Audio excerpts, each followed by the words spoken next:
Hey, everybody. Thanks for joining on this Sunday, which is really a historic Sunday. I don't know what kind of week you had. Maybe you had a really bad week, but you couldn't have had a bad week as J.D. Vance. So let's talk about this. J.D. Vance and this guy who works for Donald Trump, they were all in on Viktor Orban. We have articles, there we are, in the Times, all in, great. So what happens? He goes and he campaigns for Viktor Orban, which is very weird for reasons we're going to talk about on a personal level. And what happens? A historic defeat for Viktor Orban. So, to kind of regain his equilibrium from this, he then went to Iran and totally fucked those talks up and then left after 22 hours. I mean, the Iranians must have just made these master negotiators sitting there with this buffoon, J.D. Vance. But, there's a lot to say about this, but I always want to talk about something that really strikes me. Viktor Orban is the heart and soul of blood and soil politics in the West, not just in Hungary, but in the West. He gave a speech in 2022, in which, let me pull that up there, Sam. Let me just quote a line from it, if I can get myself together here. It was against mixed races. This is 2022, okay? It's not 1939, 1941, just to make sure we're here. This is why we've always fought. We are willing to mix with one another, but we do not want to become peoples of mixed race. Viktor Orban, 2022. So, of course, as soon as CPAC, these great American conservatives heard this, they invited Viktor Orban to come and be the lead speaker at their convention. Because, hey, how great is that? The guy has just openly said the same thing that David Duke has been saying, the same thing the Nazis said.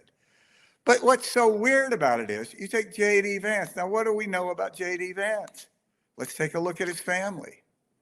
J.D. Vance and classic mixed race family. There they are, a beautiful family. Now, I thought we as humans were supposed to love this, embrace it. I thought we as Americans were supposed to think that this was what the melting pot was all about. That some faux hillbilly who's actually, from suburban Ohio and was on the golf team, but could pretend to be a hillbilly to make a bunch of money and rip up his family, could marry this brilliant woman who is a citizen, by the way, because of the 14th Amendment. Her parents were not American citizens when she was born in America. So 14th Amendment made her a citizen. J.D. Vance wants to do away with the 14th Amendment. Now, I don't know about you, but when I look at her and I look at their family, I don't really think this is a big threat. I think this is kind of what America's all about. Steve Jobs' father was a Syrian immigrant, his birth father. This is some extraordinary figure, I'll get it wrong, of the number of corporate 500 companies that are run by immigrants now, or first-generation Americans. This is what America's all about.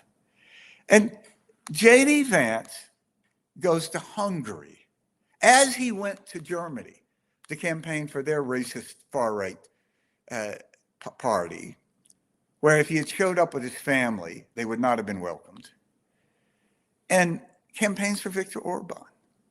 Now, just pause and think about it.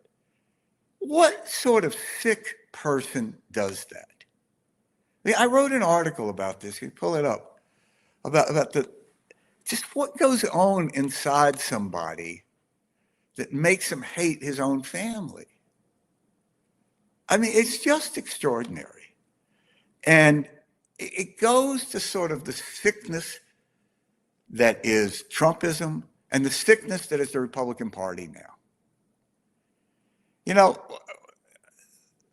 Say what you will about the Republican Party, say what you will about George Bush. When I went to work for George Bush in 1999, when he was governor and was going to run for president, the first thing I ever did was film an opening of a bridge between Mexico and the United States. And I remember this vividly because I wandered off to shoot some B-roll, and I wasn't there when the motorcade left, and they left my ass in Mexico, which was a lesson in Bush world, like, don't be late. So I like called them up in Austin and go like, guys, what the fuck? And they're like, you'll get here. A lot of people do. Figure it out. So last time I missed the motorcade. But from that, we go to a wall. We go to Mexicans are rapists. And there's just something incredibly vile about a person like J.D. Vance that would embrace this stuff, that would make his own family second-class citizens. And the way that J.D. Vance stirs up hate against immigrants, like, does he not understand there's been a little bit of a hatred toward Asian Americans in America before? Doesn't remember Japanese Americans getting rounded up? Hasn't noticed that there's been attacks on Asian Americans that are purely racist in motivation? And he gets up there and talks about heritage Americans. Let me tell you something, dude. No one's going to look at your kids and think that they were like Kentucky coal miners, okay? I mean, that's not a bad thing. But when you start saying that somehow the Kentucky coal miner stock is of a better stock, there's something really weird going on. So what does this say about where we are? It's a tremendous victory for Ukraine and a tremendous defeat for Putin, which is to say it's a tremendous defeat for Trump, because Putin and Trump are exactly aligned now. And there was one of the posters that Viktor Orban was running is this. Now, this sort of, I don't know, is that an evil picture of Zelensky? A mocking picture, shall we say. And which is just, don't let Zelensky have the last laugh. I mean, they're openly running against Zelensky, where if Zelensky and Ukraine loses, he doesn't think Hungary and Poland, they're going to be next on the appetizer list. Of course they are. But for 18 years now, Viktor Orban's been in power. And the way he's consolidated power is a roadmap for how the Trumpism and the right in America is consolidating power through a combination of corruption, making enemies rich, making allies even and friends even richer, by consolidating media, by normalizing things like we don't want mixed races. I mean, a head of state of Europe said that in 2022. I mean, what happened to never again? I mean, Hungary's history? Really? You're talking about mixed race? I mean, good God. It was so bad that some of his own cabinet resigned. And let me tell you, how bad do you have to be in Viktor Orban's cabinet in the first place? And then you're still offended by this. So this is a tremendous win for, in the best sense, liberalism, of tolerance, of the Enlightenment, of the idea we will celebrate differences, of the idea that diversity is strength, all of which is just proven by the American history and proven by what's happened since World War II in Europe. I mean, this pact, NATO, that Hungary is part of, but Viktor Orban is part of it in a way somebody who's like, you know, doesn't really want to be married and hadn't seen his spouse in years, and you know, is all but divorced, but in name only. He doesn't want NATO. And he's been blocking NATO's support of Ukraine on multiple ways. Most notably, probably most critically, most recently, consistently backing the use of $90 billion of seized Russian assets to be given to Ukraine. And hopefully now that this fat little thug is out, that'll be able to happen. So Hungary, what would Hungary be without NATO? What would Hungary be without the Pax Americana? And, you know, I'm old enough to the first time when I went to Europe, Italy, Spain, Hungary, Poland, they were very poor. And it slowly changed. They slowly became more and more affluent. And I was just in Poland. I was just in Hungary.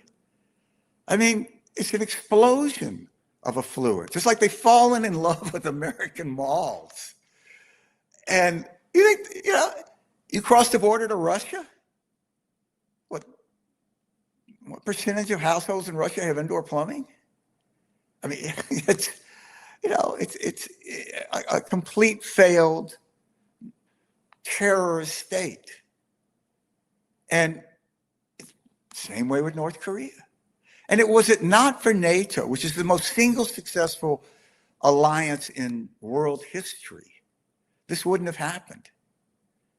And this made America rich. This helped America in ways that are just incalculable. Some are calculable, but some are incalculable. The free flow of trade. The idea that we have trading partners north and south of us, that we have markets for what we make, and stuff we don't make, we can import. And, this is the one thing I don't get about people. Trump's an example, Peter Thiel, who invented J.D. Vance. And if you don't know who Peter Thiel is, I can't urge you enough to read this brilliant short biography of him called The Contrarian. Now, Peter Thiel is famously litigious with journalists and doesn't write a lot. And so a lot doesn't get written about him. He gave the money to Hulk Hogan to sue Gawker to put Gawker out of business. And he hates the press. And he's a billionaire. And he said openly he doesn't believe in democracy. J.D. Vance used to work for him. And when J.D. Vance ran for the Senate to replace my old client and friend, Rob Portman, he was third in a three-way primary, really a four-way primary. One was just really distant. And then Peter Thiel put $16 million in a super PAC, which in the Republican primary in Ohio is a lot of money. And J.D. Vance won the primary and became the Republican nominee. He then went on in the general election to do something that I would have thought was statistically impossible just in a poli-sci way. He got 400,000 fewer votes than the Republican governor. So think about that.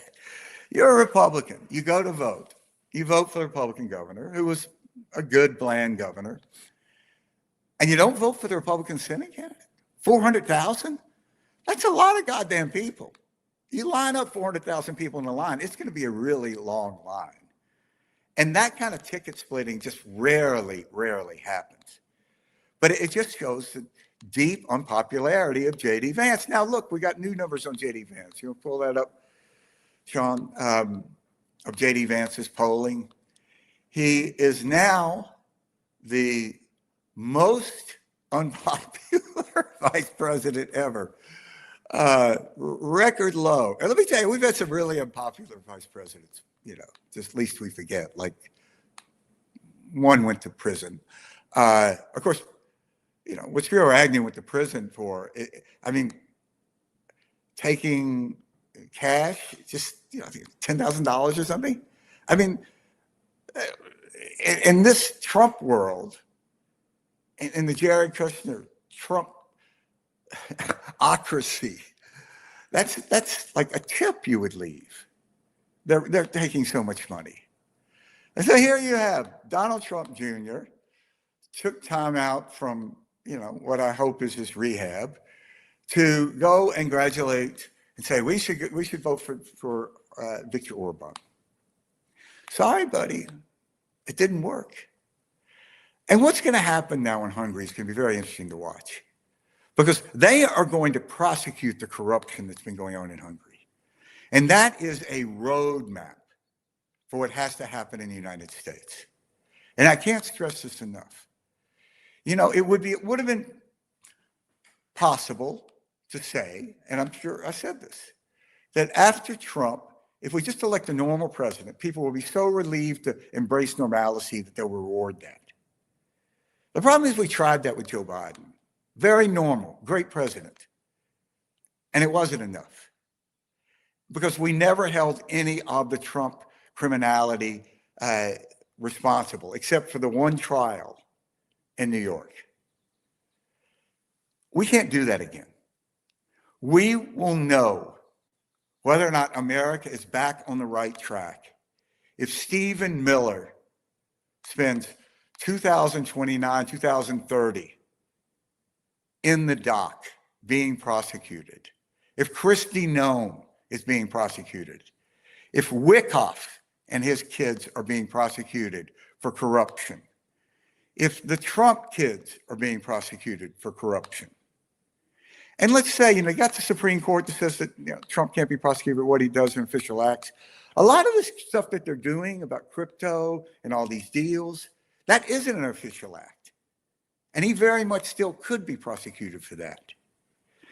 Now, look, Trump is going to give pardons to everybody, but that's okay. Most of the criminality, like what Noem did, what Miller did, what Wyckoff has done, are illegal in states where he doesn't have any authority to pardon people. And what we need is a coalition of state attorney generals to come together, like they did in the tobacco settlement, and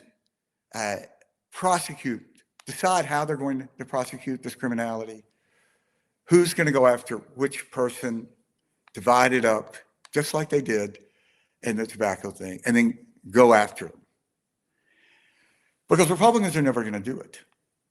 I mean, we know this. I keep getting asked, sort of just like, why are you asking me this? Like, well, is something that Trump's going to do make Republicans, back away? Look, if somebody organizes a mob, inspires a mob, and people working for him help organize that mob, to come into your workplace and try to kill you, and you're still okay with that person? You think there's some public policy line he's going to cross? I don't know, he went too far on the Law of the Sea Treaty. I know he tried to kill me, but still, no, of course not. It's ridiculous. And look, you have this lunatic announcing that he wants to destroy a civilization. And what do Republicans do? Nothing. It's just so monumentally disgusting. And for those of us that work to elect these people, we should all be ashamed. Because what they're doing to the country and what they've done to the country is just deeply, deeply corrosive and will not go away once you defeat these people. So, look, hope's a good thing. We should embrace positivity. Had Viktor Orban won today, it would have been a very dark day for democracy across the West. It would have been a very bad day for Ukraine. It would have been a very bad day for the United States of America. And it would have been a very bad day for those of us who like the idea that you can get in a car in London and you can drive to Prague, you can drive to Warsaw, and you don't have to get stopped at borders like it used to be in the old days. That's a good thing. And, I worked in some of the first elections after the Iron Curtain came down. I worked for Viktor Havel in his first race. And the deep, intense, pure love these people had and the joy they took in voting was so moving. For all these decades, they hadn't been able to, and now they could. And, we hear a lot of talk, this absurd talk about illegal voting in America. The problem we have in America is people don't vote when it's legal. They're waking up in the morning and go, I want to commit a felony today. I think I'm going to go vote. I was thinking about knocking off a 7-Eleven, but I think I'll go vote. It's just an absurdity. It doesn't happen. I never saw it in all the years I did races. But anyway, let's focus on the positive here. Hungary shows what can be done and what has to be done. And look at that crowd. I was in Berlin, by coincidence, filming for something else. The weekend, the Berlin Wall came down with a camera crew. I still have that footage. And It was so extraordinary. I mean, just the sheer joy of it. And when I look at these scenes, it's so reminiscent of that. And, you know, you got Vladimir Putin that thinks the great tragedy of the 20th century is the dissolution of the Soviet Union. And is trying to recreate that. And Viktor Orban very much liked it when Hungary was part of the Soviet Union. And those guys lost today. And the rest of us won. So thank you, Hungary. And thank you, everybody that opposed Viktor Orban. And let's do the same here in America. Thanks a lot. Talk soon.